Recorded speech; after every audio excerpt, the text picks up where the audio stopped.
श्री गणेशाय नमः। श्रीहरि संक्षिप्त ब्रह्मपुराण।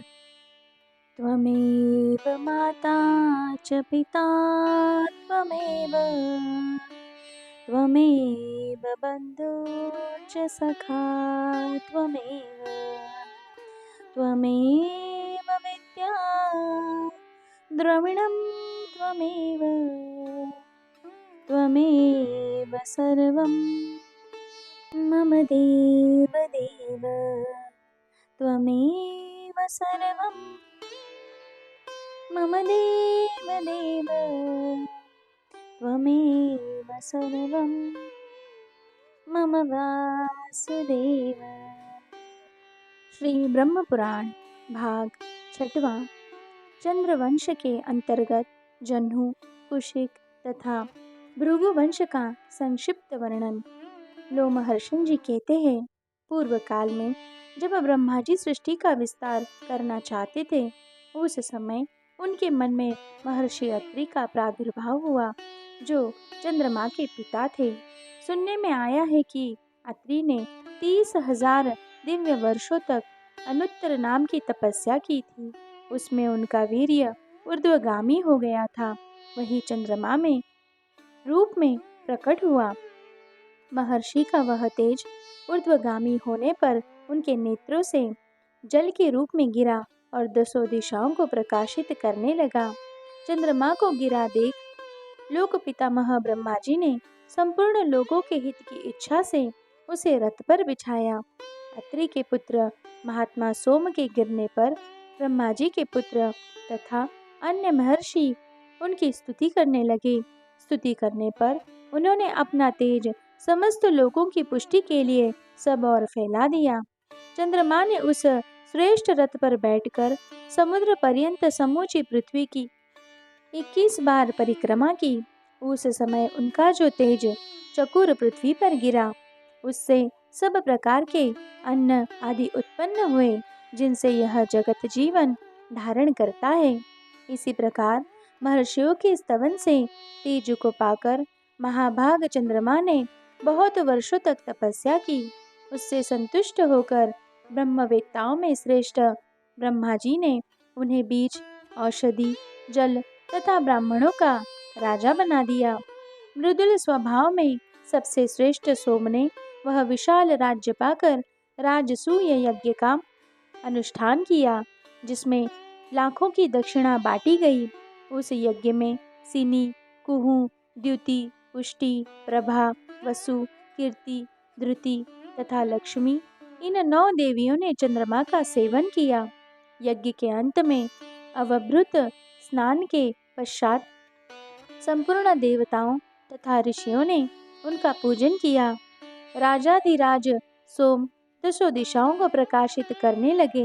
महर्षियों द्वारा सकृत वह दुर्लभ ऐश्वर्य पाकर चंद्रमा की बुद्धि भ्रांत हो गई।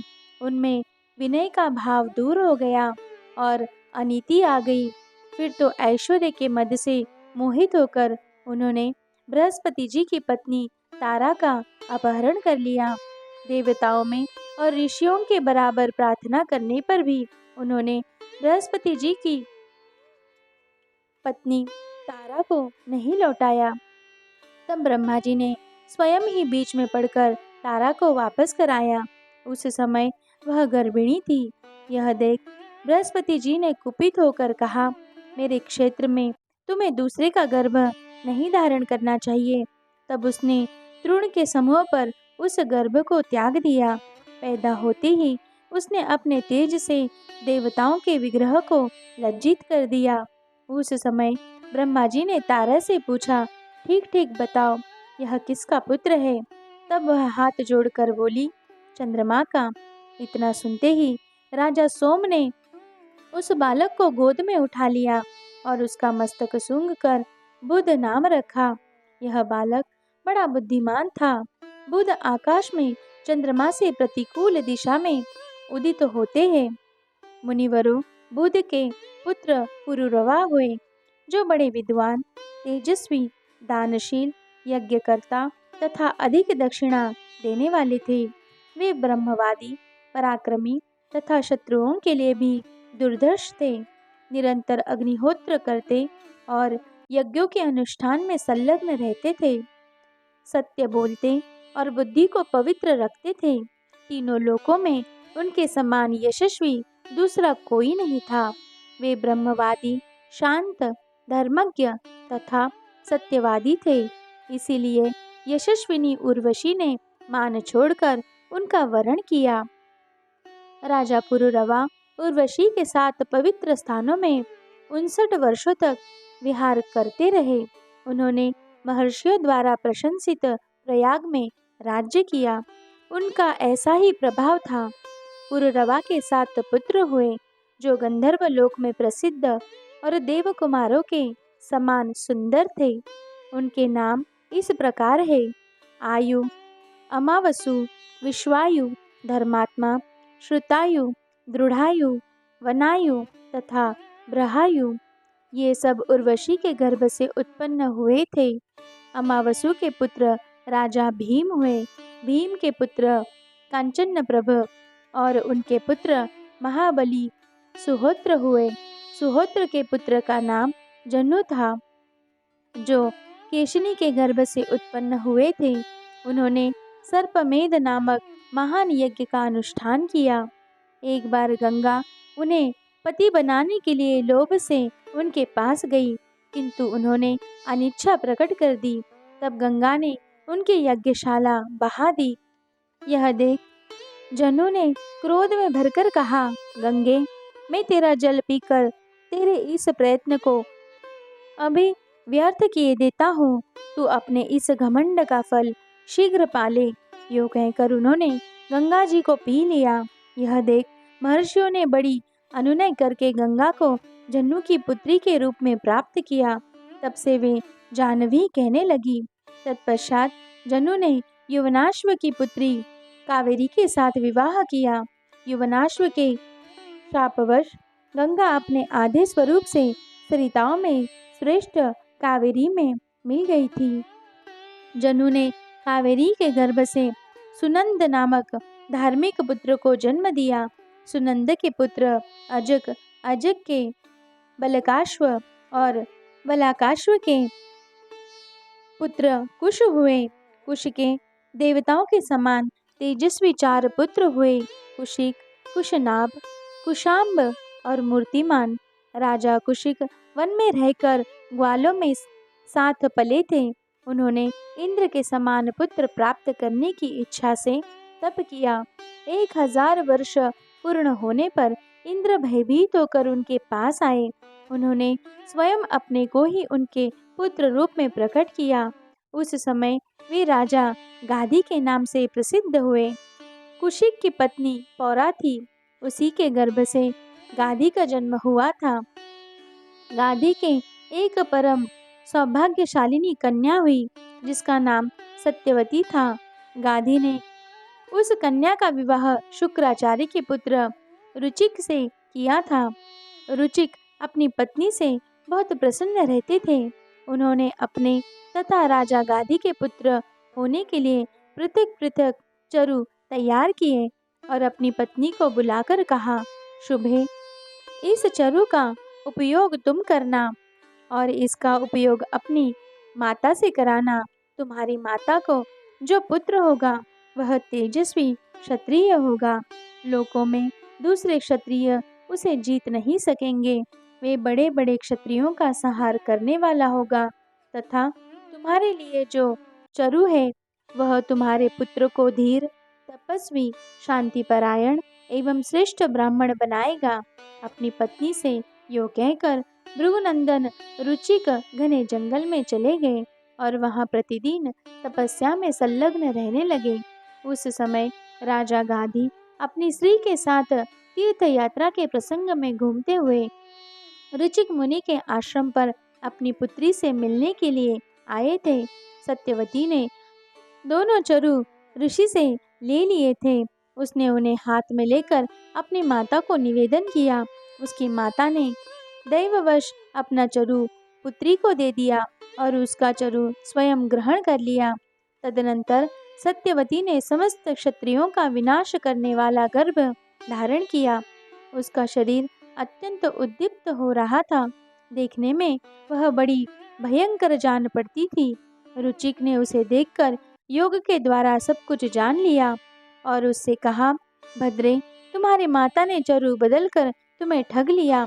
तुम्हारा पुत्र कठोर कर्म करने वाला और अत्यंत दारुण होगा तथा तुम्हारा भाई ब्रह्मभूत तपस्वी होगा, क्योंकि मैंने तपस्या से सर्वरूप ब्रह्म का भाव उसमें स्थापित किया था। तब सत्यवती ने अपने पति को प्रसन्न करते हुए कहा, मुने, मेरा पुत्र ऐसा न हो, आप जैसे महर्षियों से ब्राह्मणाधम की उत्पत्ति हो, यह मैं नहीं चाहती। यह सुनकर मुनि बोले, भद्रे, मेरा पुत्र ऐसा हो, यह संकल्प मैंने नहीं किया है। तथापि पिता और माता के कारण पुत्र कठोर कर्म करने वाला हो सकता है। उनके योग कहने पर सत्यवती बोली, मुने, आप चाहे तो नूतन लोकों की भी सृष्टि कर सकते हैं, फिर योग्य पुत्र उत्पन्न करना कौन बड़ी बात है। आप मुझे शांति पारायण कोमल स्वभाव वाला पुत्र देने की कृपा करें। यदि चरु का प्रभाव अन्यथा न किया जा सके तो वैसे उग्र स्वभाव का पौत्र भले ही हो जाए, पुत्र वैसा कदापि न हो। तब मुनि ने अपने तपोबल से वैसा ही करने का आश्वासन देते हुए सत्यवती के प्रति प्रसन्नता प्रकट की और कहा, सुंदरी, पुत्र अथवा पौत्र में कोई अंतर नहीं मानता। तुमने जो कहा है वैसा ही होगा। तत्पश्चात सत्यवती ने भृगुवंशी जगदग्नि को जन्म दिया, जो तपस्या पारायण, जितेंद्रिय तथा सर्वत्र समभाव रखने वाले थे। सत्यवती भी सत्य धर्म में तत्पर रहने वाली पुण्यात्मा स्त्री थी। वह कौशिकी नाम से प्रसिद्ध महानदी हुई। इक्ष्वाकु वंश में रेणु नाम के एक राजा थे। उनकी कन्या का नाम रेणुका था। रेणुका को कामली भी कहते हैं। तप और विद्या से संपन्न जगदम्नी ने रेणुका के गर्भ से अत्यंत भयंकर परशुराम जी को प्रकट किया, जो समस्त विद्याओं में पारंगत, धनुर्वेद में प्रवीण, क्षत्रिय कुल का संहार करने वाले तथा प्रज्वलित अग्नि के समान तेजस्वी थे। रुचिक के सत्यवती से प्रथम तो ब्रह्मवेताओं में श्रेष्ठ जमदग्नि हुए, मध्यम पुत्र शनुशेप और कनिष्ठ पुत्र शनुपुच्छ थे। कुशिक नंदन गाधी ने विश्वामित्र को पुत्र रूप में प्राप्त किया, जो तपस्वी, विद्वान और शांत थे। वे ब्रह्मर्षि की समानता पाकर वास्तव में ब्रह्मर्षि हो गए। धर्मात्मा विश्वामित्र का दूसरा नाम विश्वरथ था। विश्वामित्र के देवरात आदि कई पुत्र हुए, जो संपूर्ण विश्व में विख्यात थे। उनका नाम इस प्रकार बतलाए जाते हैं। देवरात कात्यायन गोत्र के प्रवर्तक कति, हिरण्याक्ष, रेणु, रेणुक, सांकृति, गालव, मृदल, मधुचंद, जय, देवल, अष्टक, कश्यप और हारित, ये सभी विश्वामित्र के पुत्र थे।